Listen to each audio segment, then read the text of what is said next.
All right, Rich Casanova here. We are set for another episode of the Buckhead Business Show with our $1 billion Buckhead view from our Pro Business Channel studios here in Atlanta.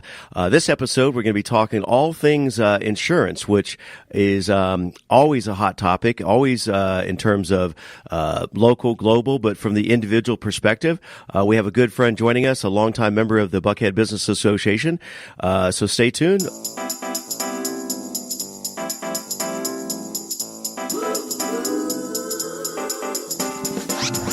It's time once again for another episode of the Buckhead Business Show. Being brought to you by the Buckhead Business Association. Broadcasting live from the Pro Business Channel studios in Atlanta. And now, here's your host for today's episode. All right, Rich Casanova here. We are set for this episode of the Buckhead Business Show. And joining us in the studio, as I mentioned, a longtime member of the Buckhead Business Association, Buz with one Z and McOmber with one C. Correct. That is the Scottish spelling, not the Irish spelling Right. that 90% of people do with it. They either put two Z's in your name or two C's, right? Yeah. I grew up with it with two Z's, and my wife said she didn't want to marry a sound effect. So That's a good one. I ended up with one. That was 46 years ago, though. And it's Casanova with one S. But besides all that, yes, let's jump into some real topic here. So as I mentioned, we're going to be talking all things insurance, which really permeates from a government perspective, from society, and obviously from the individual, the corporate perspective. I mean, what are your insurance options?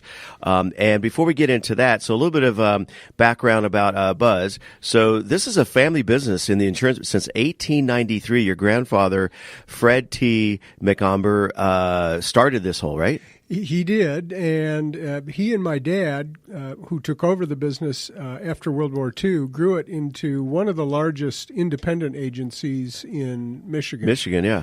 So it was, and my dad retired from that business, and I'm actually kind of the second iteration. Okay. I think they're looking down on me saying, well, we finally got him, and he finally saw the light. So, Right. It's And, an opportunity to help a lot of people. And I was born in Miami, but you went to Miami University in Ohio. In Ohio, I did. First time I heard that, I'm thinking somebody got off the rails there and got lost. But meanwhile, you also served a naval officer shipboard out of Norfolk, Virginia. I did, and we actually took a tour on Guam after that, which was great fun. Temperature never went below 70 and never above 90 in the 2 years we were there. It's funny because we've known each other for a long time. I didn't realize some of this backstory that we have in common. I spent some years up in Virginia Beach and worked at Norfolk there, so we may have crossed paths. But then also fast forward, so you did a number of different career positions, including a sales leader, managing relationships with Gartner. Largest clients were GM, Sara Lee, Ford, Chrysler, Coca Cola. My background is generally working with large companies. I actually started my career with IBM and working with large corporations, and I got to see firsthand the issues that a lot of their people faced in trying to care for their families, and it's a real challenge, particularly today. And speaking of family, so two other points I thought was interesting from your bio here is you're also involved in working on Habitat for Humanity, building homes, and mission works in Tanzania. It was through our church. It was a little bit serendipitous, but we had a magical experience over there. I've actually been to Africa 4 times, and Wow. I would go back tomorrow. It was a wonderful opportunity to work with people that are the most friendly, open, and hospitable that you can ever hope to meet. We may have you back or make some introductions for our upcoming episode of Nonprofit Radio talking about Habitat for Humanity. It's and I have a very good friend of mine who's one of the leaders down there, and I would absolutely bring him along with me because he can speak much more eloquently. I've been mostly a Sherpa for it. Sherpa, nice. All right, and then finally, before we jump into our subject matter here, you're talking about family. So you and your wife, Kimberly, married for 46 years. Wow, yes, indeed. That's impressive. Is that all in a row? Or it is, actually. Yeah, we've survived all this time. Kelly and Nick over here are like, seriously, did you just say that? Yeah. Well, I know Rich well enough. He can say that. Yeah. So you're the parents of 3 wonderful children, now enjoy 6 grandchildren. Yes, Dang. indeed. And the good news is none of them are here. The bad news is none of them are here. Right, yeah. So we get an opportunity to travel. Well, what parts of the country are we're they? actually getting ready to do our Thanksgiving East Coast swing. We have our daughter is a principal investigator at the National Cancer Institute, and she and her husband, who work for NASA, live in Bethesda. Oh, wow. And our daughter, who actually now works for Gartner, she worked there longer than I have. This is her 20th year, Dang. and she's up in Fairfield, Connecticut. So, and we have a son in Chicago with 2 kids. So we have 2 in each place. Wow. It's interesting. So from the insurance perspective, the family business, the legacy continues. But now even on the corporate level, father to daughter, the legacy continues, right? Yeah. Who knew? And actually, my older brother, both of my older brothers, we all were at IBM at the same time for a little while, and we all were at Gartner at the same time for a little while. I think there's a book in the works here. Yeah. Yeah, exactly. Yeah. But let's jump now into so we mentioned the insurance industry just has tentacles in so many places, and it can be complicated for a lot of people, right? But we're focusing today on 2 underserved areas of the insurance marketplace. One is health coverage for the small, medium-sized business, which is close to our heart, our middle name being business. So talk to us about that sector of the insurance industry. It has been a struggle because insurance costs have, as we all know, I mean, there's no new news here other than maybe some data points that individual plans have gone up over 50% in the last 3 years in terms of premiums. For families, it's worse. It's over 60%. And recently, there's been a lot of talk about, premiums aren't going up. It's 2 or 3%, and everybody should be celebrating. But what that ignores is between 17 and 18, for the marketplace, the most used plan, which is the silver plan, went up 64%, Wow. 49% in 1 year. So insurance is expensive, and people are struggling to figure out how to cover even the basics, and that's what I've elected to focus on is really the basic routine day-to-day coverage, because that's what we need most. Yeah, because as I mentioned, it can be complicated for the individuals, for the companies. What do they need? What is the best opportunities there? Sure. A lot of people see it maybe as just a commodity that there's not, there's only one option, right? Well, part of the problem with the industry is there are too many options. Okay. And so what I've elected to do, and it's a little bit unusual for the marketplace, I've elected to really narrow my focus to 2 areas. One you mentioned is the limited medical plans for individuals and companies. And then the second is the long-term care marketplace, and it's really not strictly long-term care because that market is broken. So Well, why do you say that? Well, long-term care started out, and in the early 2000s, they were selling 750,000 policies a year, and people were thinking this is, the answer to my problem. But what has actually happened is people are living longer than they were expecting to. Medical costs have gone up a lot higher than they were expecting to have happen, and the industry drove, and the policies actually drove people in to using long-term care facilities, and they're very expensive. So what's happened is the industry has gone from over 100 carriers down to about 12. Wow. And they're all losing money. So it's a use it or lose it. The traditional long-term care market is a use it or lose it proposition. What I mean by that is if you sign up for a policy and you happen to unfortunately die before you need the benefits from the policy, you've lost all that money. Right. The hybrid life long-term care brings the two together, which to me is a very economically efficient way to protect your investment in your own health and in your coverage. I got a couple of follow-up questions that I should have mentioned as well, that Nick, our engineer, is here in the studio. He may have a question here a little bit later in the show. But back up for a second about this long-term care. I mean, it's somewhat self-explanatory, but for the people that have heard the term, may not know about, what are the misnomers to that, or how would you kind of define that, right? Long-term care is...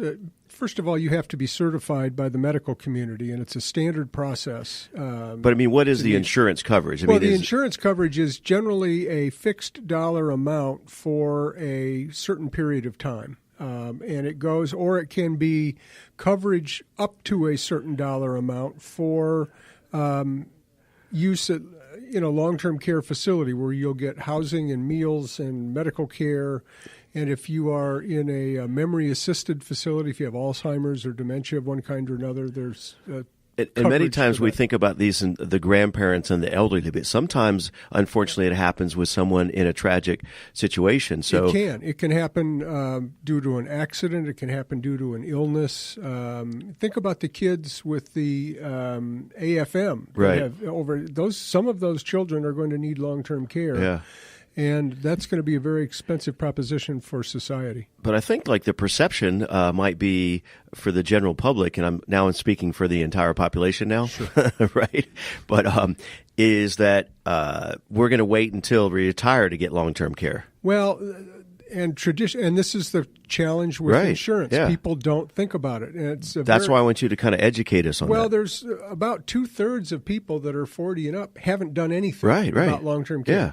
And if you listen to what government statistics, 70% of us are going to need long-term care at 65 or over. Right. So we need to do something. We need to have a solution in place. Be proactive. Absolutely. And with insurance, it's like any other kind of life insurance. The sooner you make that decision and engage, the less expensive it is for you on a long-term basis. That's the other joy of this hybrid approach. And we got lots more topics to cover here, but let our listeners know right now. So as they're kind of tuning in, they're thinking, I've got a question I want to find out more. You have an announcement from, as of just fresh off the internet last night, right? Hours ago, right? Literally about 12 hours ago. And what is that? We did launch our website. This is a new endeavor for me, although I've been around the industry I grew up in it. Since 1893. It is, and it is very simple. It is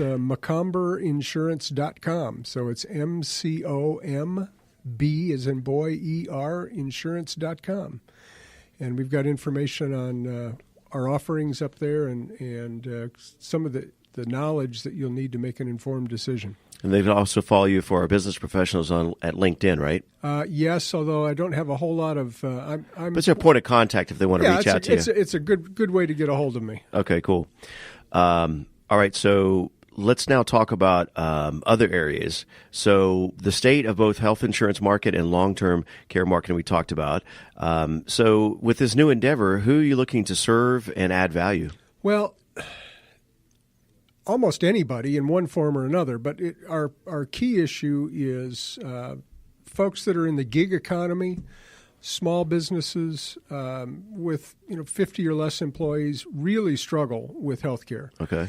And about 80% of what I'll call our daily medical or routine medical needs don't have to be handled in a doctor's office or the emergency room. And it's like driving a Maserati when you can use a bicycle, right? To get the care that you need. And it's qualified care, it's effective, but it's really expensive. And you have to wait a long time, generally speaking, to get in to see your doctor. And the other thing that's crazy about it is you don't know what it is going to cost you when you walk in the door. If you walk into your doctor's office, you have this crazy little thing called surprise billing. Really? That's actual industry term now? Rich, I want to sell you a car. Right. And I want you to get this car because I know you need a car to get to work. Right. And you're going to drive off the lot with the car, and I'm going to send you a bill for it afterwards. But I'm not going to tell you what that bill is until I send it. And you have to pay it. And if you don't pay it, I'm going to put you into medical bankruptcy or auto bankruptcy in this particular example. So that's what's happening today in so much of our marketplace. And we have really discovered that there is so much about affordability, accessibility, and dependability for medical care today that's not being handled well, and we're bound and determined to fix that. And that's why I've picked this particular segment. All right.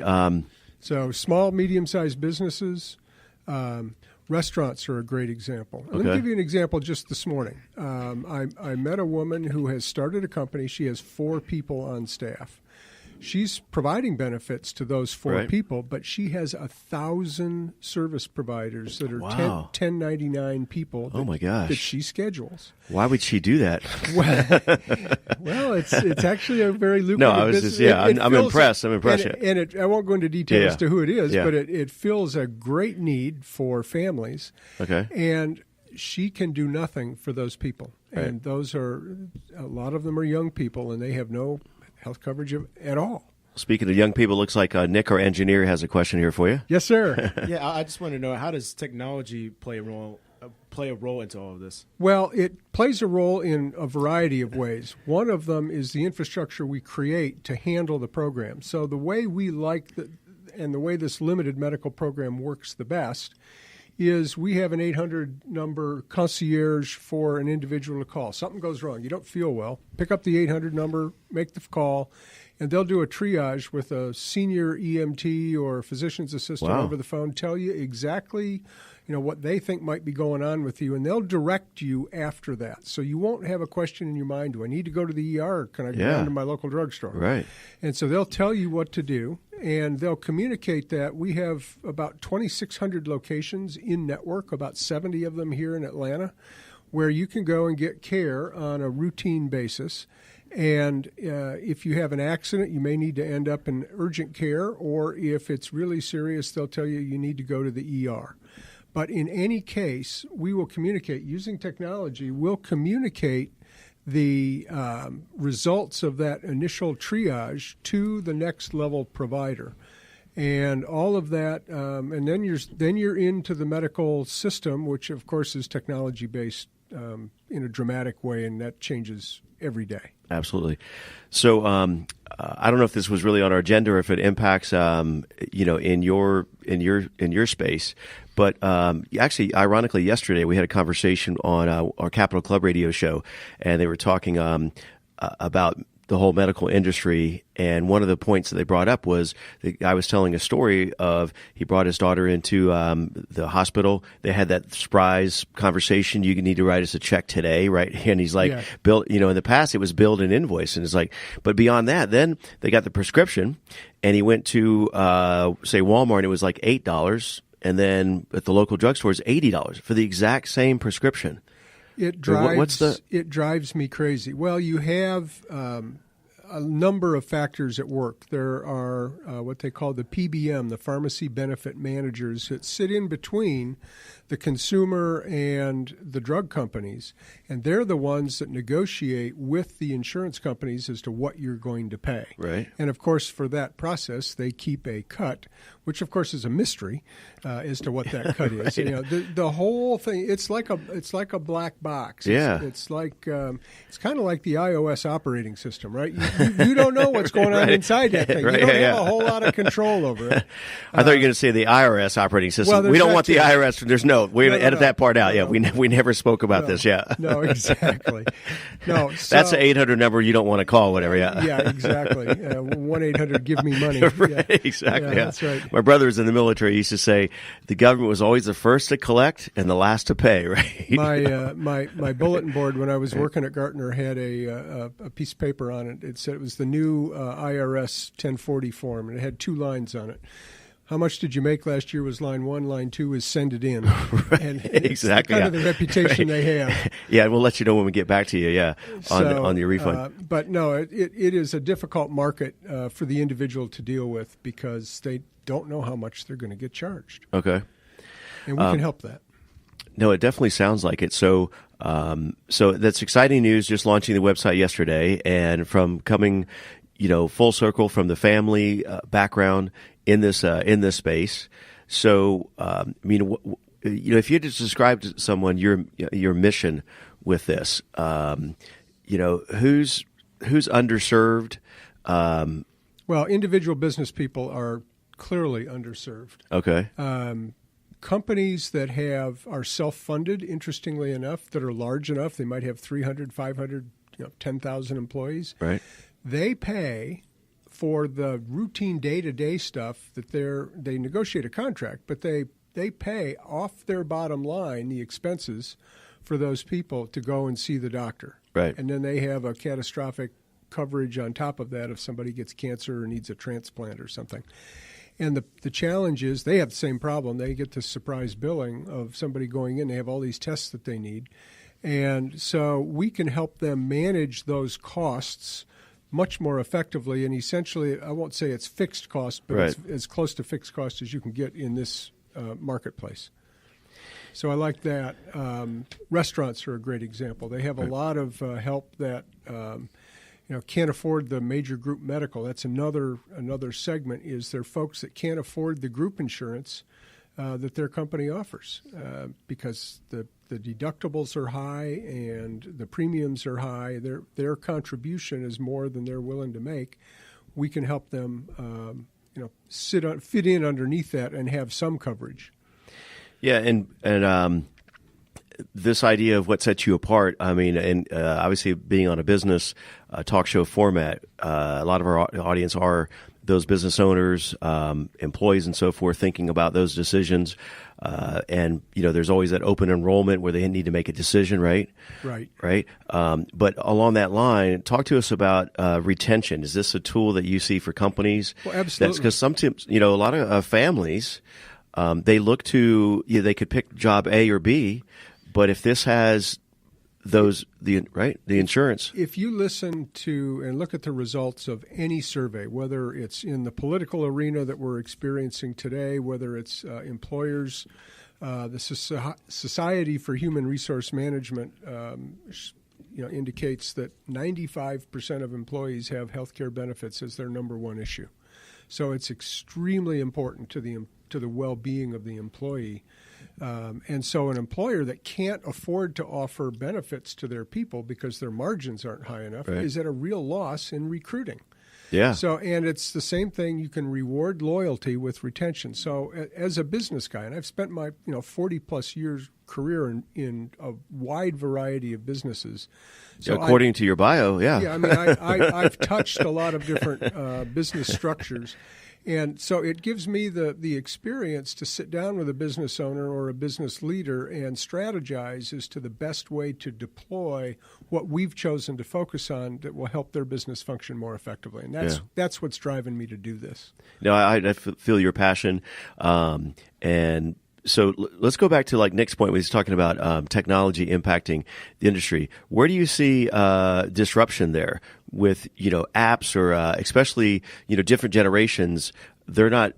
It's not maybe what it used to be. You go down to your local insurance office and sit in the office as a space, right? We have a website that will enable an individual and let's take this pool of 1,000 providers. Right.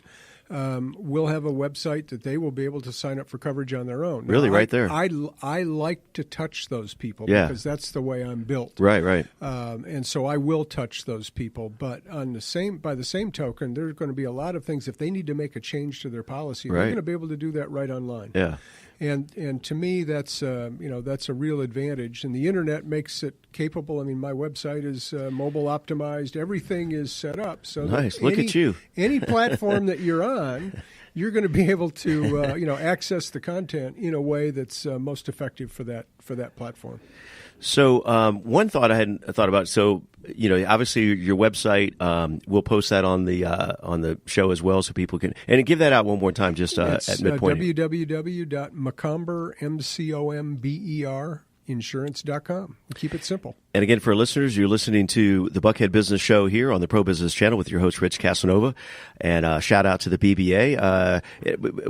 Either maybe at the end of the show, give us a little BBA update with the Buckhead Business Association. We'll give a little plug for those people that may not know. Before we do that, in terms of insurance and your website and your license, so are you bound by geography? I mean, because obviously there's license for Georgia and so forth, right? So give us some of those geography. I'm licensed for Georgia, and that's my primary focus. But by the same token, it is very simple to me if I find a company that has a significant installation here and might be headquartered in South Carolina, Florida, Tennessee, whatever.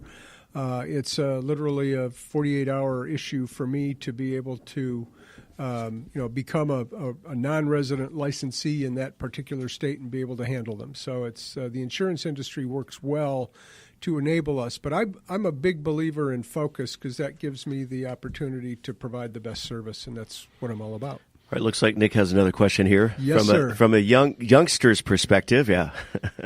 So you talk about the importance of technology. Do you use social media at all, like Facebook? Yeah, how does that impact you? Well, we will have a Facebook page up. LinkedIn is a great media for business to business, but not so much for selling. Right. And so I will look for other people that we can help through LinkedIn. I have a pretty good-sized LinkedIn following. But on the other hand, I think the web provides most of what we're going to need. And Twitter has a name that I'm not sure I want associated with my business. Buzz and Twitter, or whatever. Yeah. Are you buzzing and he's twittering? Yeah. There you go. But to Nick's point, that's a good point. Is that not just for the younger generation, but grandparents, all generations are spending a lot more time. It's awesome that if your website is mobile friendly. It is. That's key, right? That's a game changer. So if they're on that mobile device and they surf over to I 100% concur on LinkedIn. We're very passionate about that. They chose the same colors that we have. LinkedIn chose blue and white like we did, right? It's a great platform. I have 4 figures worth of connections on there. And, Well, and that's the point. So for these companies, the HR people and so forth, they're making decisions. You should have some conversations on there, right? Because for those platforms and on Facebook, because they're thinking about their family policies and their kids, right? Exactly. And so I agree. It's not about selling, but it's about 2 points. One, about education and what we call the Tom principle. You know what? Remember what Tom is, Nick? Yeah. Yeah, top of mind. Top of mind. Sure. Very good. He's been studying here. Yeah. Class, yeah. Well, the top of mind marketing, right? Because it's like when you hear that over a period of time, it kind of pings, and you like, oh, Buzz. Oh, yeah, I've known him, and now what in sales? How many touch points is it? Well, it's as many as you can have, but typically 7. At least 7. Yes. Right, yeah.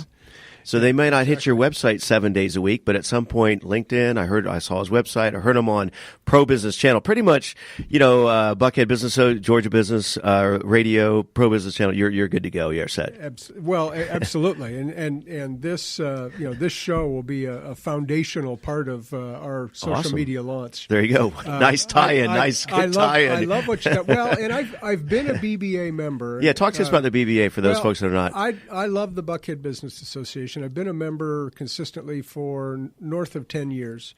And the programs that they offer, both in the community involvement, but the opportunity to help one another within the business community in Buckhead is fantastic. And we have the holiday party coming up for the membership. We have the annual luncheon coming up in January, where we have Rich McKay from the Falcons is going to be our primary speaker. And he always brings a great story, and hopefully the Falcons will have a even greater story than they have now to tell. But with the new stadium is magical. It really is. So impressive, right? So we're thinking about opening the roof on our studio here. Yeah, that's a grand idea. I don't know how the 7th floor would feel about that, but well, you could, lights and mirrors, Rich. Right, exactly.